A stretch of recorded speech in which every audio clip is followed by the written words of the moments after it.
चलिए आज हम लोग स्टार्ट करते हैं भाषा के भाग या भाषा के रूप। अगर देखा जाएगा भाषा के कितने भाग है बोला जाएगा या भाषा के कितने रूप है, तो 4 रूप होते हैं। सबसे पहला रहता है आपका स्वनिम, जिसको इंग्लिश में बोला जाता है फोनिम। दूसरा है रूपिम, जिसको इंग्लिश में बोला जाता है मॉर्फेम। तीसरा है वाक्य विन्यास, जिसको बोला जाता है आपका सेंटेंस अरेंजमेंट। और लास्ट है अर्थ विन्यास, जिसको बोला जाता है मीनिंग अरेंजमेंट। ठीक, ये भाषा के 4 भाग होते हैं। तो सबसे पहला वाला जो है स्वनिम, इसके अंतर्गत अगर देखा जाएगा तो वर्ण आते हैं। कैसे वर्ण?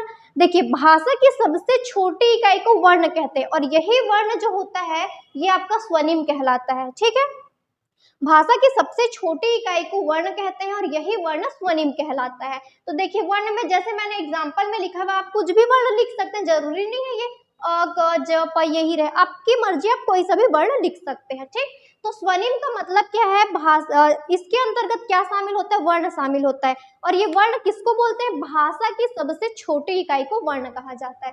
क्लियर है ये? इसके बाद नेक्स्ट देखते हैं रूपिम। रूपिम में क्या होता है? शब्द का सबसे छोटा रूप होता है। यहाँ पे भी ये छोटा था, छोटा रूप, लेकिन किसका?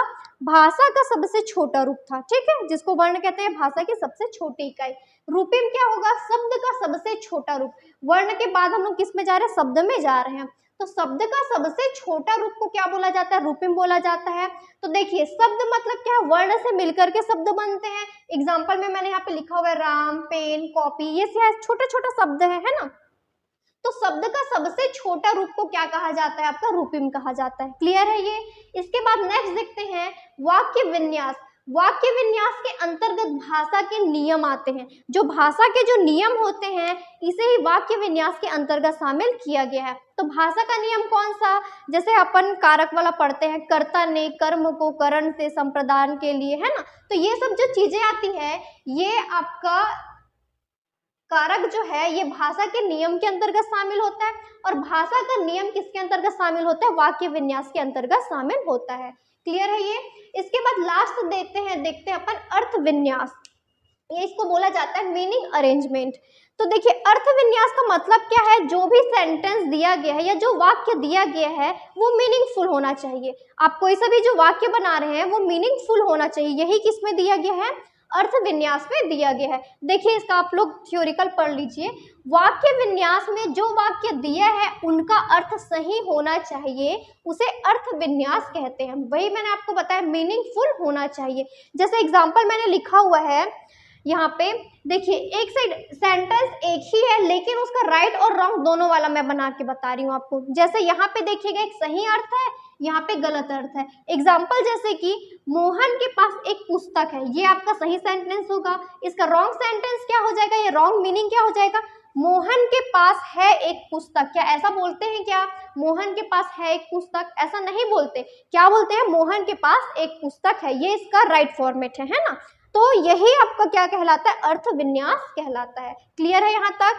जो है आपका भाषा के भाग, ये 4 भाग होते हैं। सबसे पहला वाला स्वनिम कहलाता है, दूसरा वाला रूपिम कहलाता है, तीसरा वाला वाक्य विन्यास और चौथा वाला अर्थ विन्यास कहलाता है।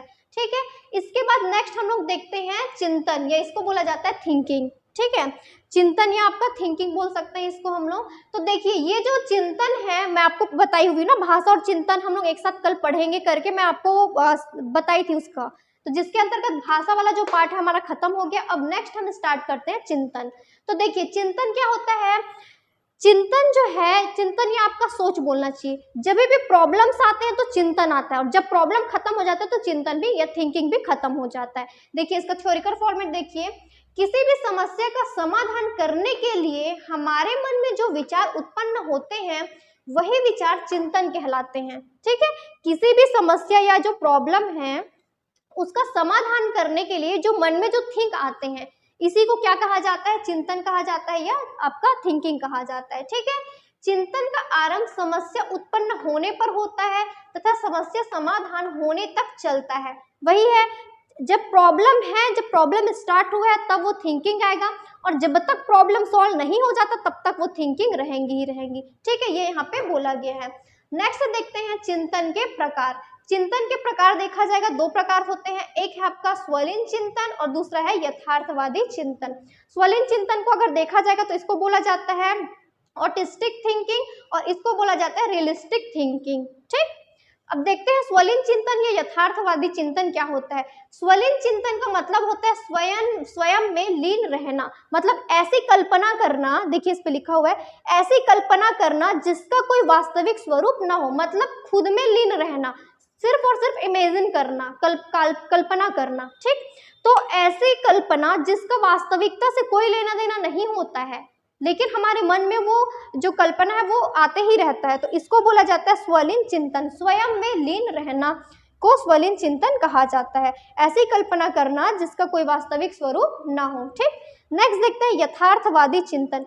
यथार्थवादी मतलब, यथार्थ का मतलब आपका क्या कहना चाहिए, वास्तविकता। ठीक, तो यथार्थवादी चिंतन का जो संबंध है वो किससे, वास्तविकता से संबंध है, यह चिंतन वास्तविकता से संबंधित होता है। ठीक, नेक्स्ट इसके बाद हम देखेंगे जो यथार्थवादी जो चिंतन है, जिसको आपका रियलिस्टिक चिंतन भी कहा जाता है, इसके बारे में हम आगे कंटिन्यू करेंगे। ठीक है, चलिए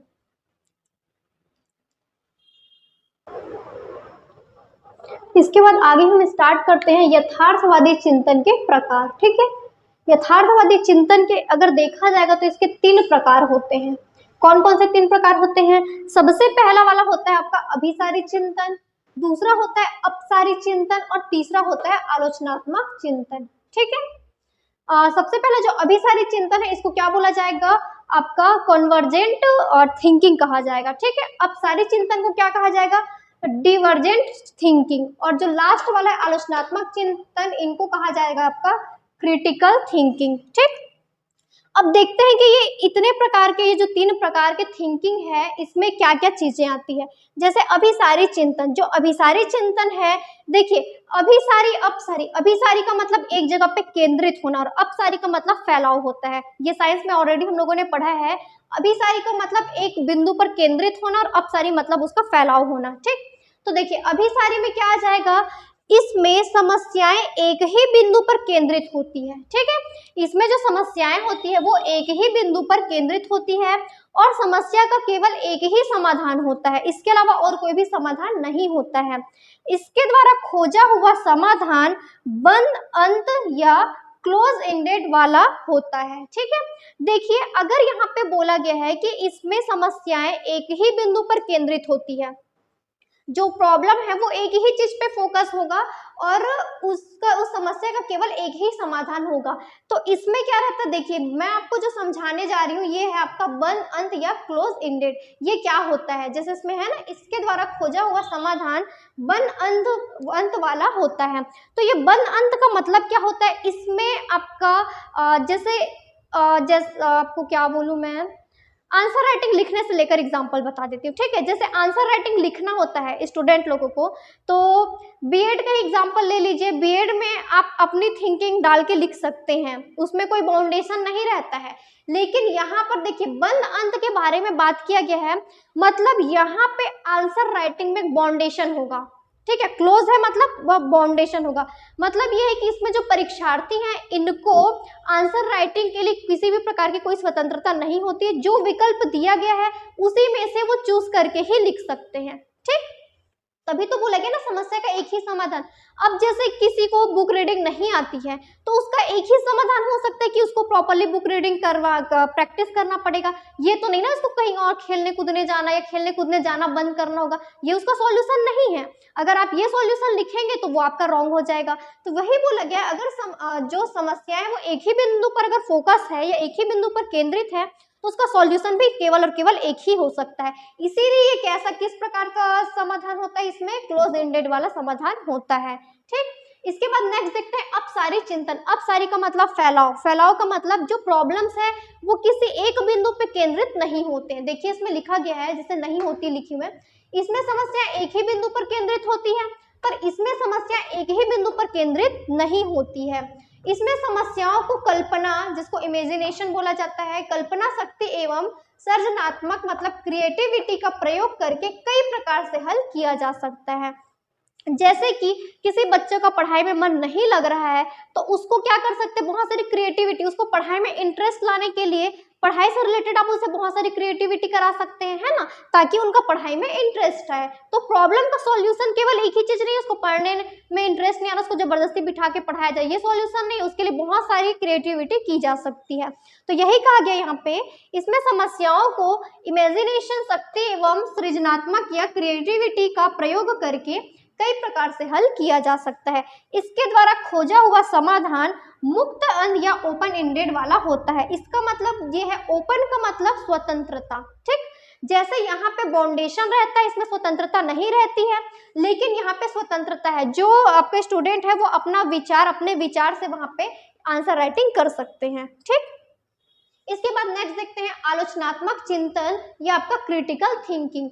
इसमें ये ऐसा आलोचनात्मक चिंतन का मतलब ये है, देखिए बीएड में ही मैं बता रही हूँ आपको, जब आप बीएड का एग्जाम देते हैं तो उसमें लास्ट में बहुत सारी चीजें होती, उनका आपको गुण लिखना रहता है, दोष लिखना रहता है, उसके बाद उनका आलोचनात्मक विशेषता बताइए, विश्लेषण करिए, इस टाइप के क्वेश्चन रहते हैं। तो यहाँ पे आलोचनात्मक चिंतन का मतलब ये है कि आपको उनका प्रॉपर दोनों पॉइंट ऑफ व्यू देखना है, आपको उनका अच्छा भी देखना है और बुरा भी देखना है, उसके बाद आपको उसमें कुछ निष्कर्ष देना है। मतलब ये कि आपको सिर्फ अच्छी अच्छी चीजें नहीं बतानी, अच्छी के साथ साथ उसमें बुराई क्या है वो भी बताना है। तो यही है यहाँ पे आलोचनात्मक चिंतन, मतलब गुण और दोष दोनों को देखते हुए किसी बात को स्वीकार करना, ठीक है, उसका आपका पॉजिटिव वे भी देखना है, नेगेटिव वे भी देखना है, और उसके बाद आपको कंक्लूजन निकालना है। ये किसके अंतर्गत शामिल हो जाएगा, आलोचनात्मक चिंतन के अंतर्गत शामिल हो जाएगा। क्लियर है ये? चलिए नेक्स्ट देखते हैं चिंतन के सामान्य प्रकार, ठीक है। चिंतन के अगर सामान्य प्रकार के बारे में बात किया जाए तो इसके 4 प्रकार के प्रकार होते हैं, 4 टाइप्स होते हैं इसके। चिंतन के सामान्य जो प्रकार है इसकी संख्या 4 होती। सबसे पहला होता है आपका प्रत्यक्षात्मक चिंतन, या इसी को बोला जाता है मूर्त चिंतन, ठीक है, इसी को इंग्लिश में बोला जाता है आपका कॉन्क्रीट। नेक्स्ट है आपका प्रत्ययात्मक चिंतन, ये जो प्रत्ययात्मक चिंतन है इसी को इंग्लिश में बोला जाता है एब्स्ट्रैक्ट। नेक्स्ट है काल्पनिक चिंतन, जिसको बोला जाता है इमेजिनरी थिंकिंग, और लास्ट आपका तार्किक चिंतन, जिसको बोला जाता है लॉजिकल थिंकिंग, ठीक। ये 4 टाइप्स है। कौन कौन सा, प्रत्यक्षात्मक चिंतन, या इसी को मूर्त चिंतन कहा जाता है, दूसरा है प्रत्ययात्मक चिंतन, तीसरा है काल्पनिक या इमेजिनरी, और लास्ट है आपका तार्किक या लॉजिकल थिंकिंग, ठीक है। ये 4 होते हैं, जिसमें से सबसे पहला वाला जो है प्रत्यक्षात्मक। देखिए हम जो यहाँ पे चिंतन के प्रकार देख रहे हैं ना, ये जो देख रहे हैं आपका इंक्रीजिंग ऑर्डर में देख रहे हैं। इंक्रीजिंग ऑर्डर का मतलब जैसे आपको अच्छी चीज, फिर उससे भी अच्छी, फिर उससे भी अच्छी, और सबसे अच्छी, यहाँ पे वही मैं बता रही हूँ आपको। इंक्रीजिंग ऑर्डर का मतलब आगे जब बताऊंगी तो आपको समझ आ जाएगा कि मैं क्या बोल रही हूँ, ठीक है। तो देखिए प्रत्यक्षात्मक चिंतन या मूर्त चिंतन क्या होता है, प्रत्यक्ष मतलब सामने जो चीजें आंखों के सामने होता है, जो चीजें दिखाई देती है उनके बारे में चिंतन करना ही प्रत्यक्षात्मक चिंतन कहलाता है। जो चीजें सामने दिखाई देती है उसके बारे में सोचना या चिंतन करना ही क्या कहलाता है, प्रत्यक्षात्मक चिंतन कहलाता है। यह चिंतन का निम्न स्तर होता है, याद रखिएगा ये इंपॉर्टेंट है, देखिए मैंने स्टार लगाया यहाँ पे। यह चिंतन का निम्न स्तर है, पूछेगा आपका कि चिंतन का निम्न स्तर कौन सा है, तो प्रत्यक्षात्मक चिंतन। ऑप्शन में चारों मिलेंगे तब बता रही हूँ, प्रत्यक्षात्मक, प्रत्ययात्मक, काल्पनिक और तार्किक। अगर ऑप्शन में, चलिए पहले पूरा समझ लेते हैं फिर मैं बताऊंगी इसमें क्वेश्चन किस टाइप से बन सकते हैं। नेक्स्ट देखते हैं प्रत्ययात्मक चिंतन। यहाँ पे देखिए जो चीजें दिखाई देती है उनके बारे में चिंतन करना। एब्स्ट्रैक्ट का मतलब यह होता है जो चीजें दिखाई नहीं देती है उसके बारे में चिंतन करना प्रत्ययात्मक चिंतन कहलाता है, ठीक है। नेक्स्ट है काल्पनिक या इमेजिनरी, पूर्व अनुभवों के आधार पर जो कल्पना करते हैं। मतलब ये है कि अनुभव जैसे जैसे आपको जैसे किसी चीज में अनुभव है तो कोई नया चीज करने से पहले आप सोचेंगे उसके बारे में कि ये करने से आगे इसका कितना बेनिफिट होगा या नहीं होगा, ये तब आएगा जब आपको ऑलरेडी उसके बारे में अनुभव होगा, ठीक। तो देखिए काल्पनिक चिंतन में किस टाइप की चीजें आती है, पूर्व अनुभव के आधार पर जो कल्पना करते हैं या जो थिंक रखते हैं, जो सोचते हैं, इसे ही आपका इमेजिनरी थिंकिंग या काल्पनिक चिंतन कहा जाता है। नेक्स्ट देखते हैं तार्किक चिंतन या लॉजिकल चिंतन। ये क्या होता है, किसी चीज या वस्तु के बारे में तर्क करना ही तार्किक चिंतन के अंतर्गत आता है। तर्क करना या अनुमान लगाना, ठीक है, किसी भी वस्तु या किसी भी चीज के बारे में तर्क करना या अनुमान लगाना, ये आपका तार्किक चिंतन के अंतर्गत आता है। यहाँ पे भी आपको ये याद रखना है कि यह चिंतन का सर्वोत्तम स्तर है। सबसे ऊंचा स्तर कौन सा है जो चिंतन है या थिंकिंग का, वो है तार्किक चिंतन, ठीक है।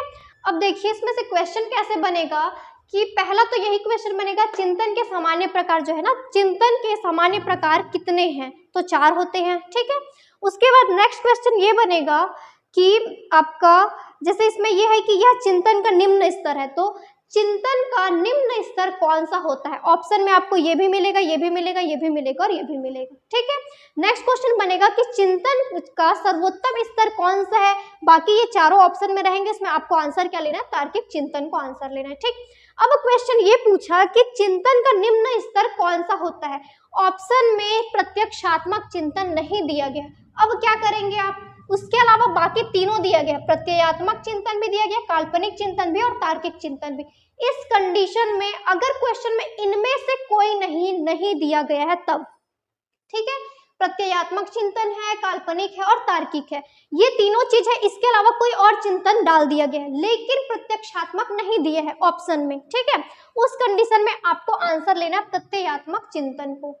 लेकिन अगर ऑप्शन में ये है और ये है, ये तीनों हैं और एक लास्ट ऑप्शन है इनमें से कोई नहीं, तब आप क्या आंसर लेंगे, इनमें से कोई नहीं, क्योंकि वो पूछना किनके बारे में चाह रहे हैं, प्रत्यक्षात्मक चिंतन या प्रत्यक्षात्मक जो आपका मूर्त चिंतन है इसके बारे में वो पूछना चाह रहे हैं, ठीक है। क्लियर है, समझ आया। अगर ये ऑप्शन में है तब आप इसको आंसर लेंगे, ये ऑप्शन में नहीं है, बाकी तीनों हैं और अलग से कोई और चिंतन डाल दिए, तब आप किसको आंसर लेंगे, प्रत्ययात्मक चिंतन को ऑप्शन लेंगे। क्यों, क्योंकि देखिए ये निम्न स्तर है, इसके बाद का सेकंड निम्न स्तर ये होगा, इसके बाद का ये, और सबसे उच्च या सर्वोच्चतम कौन सा होगा, तार्किक चिंतन होगा। क्लियर है ये आपका यहाँ तक आज की क्लास हमारी खत्म होती है। और देखिए जैसे कि आप लोगों को कुछ जो कमेंट है उसमें मैं बता रही हूँ कि पिक का दिक्कत आ रहा है, पिक क्लियर नहीं है, तो इसके लिए आप लोग क्या करिएगा, हमारा जो टेलीग्राम लिंक है उस पर आप लोग ज्वाइन होइएगा, क्योंकि उसमें हम लोग इसका हर एक जो वीडियो है उसका पिक्चर अलग से डालते हैं। अगर आपको क्लियर नहीं दिख रहा है तो मैं तो ऑलरेडी आपको बता रही हूँ, आप उसमें नोट डाउन कर सकते हैं, और फिर वो भी नहीं हो पाता है तो हमारे टेलीग्राम का जो लिंक है उस पर आप जा करके टेलीग्राम ग्रुप ज्वाइन कर सकते हैं, ठीक है। अगर आपको हमारा वीडियो अच्छा लगता है तो हमारे वीडियो को लाइक कीजिएगा, अपने फ्रेंड्स में शेयर कीजिएगा और हमारे चैनल को सब्सक्राइब कीजिएगा। Thank you.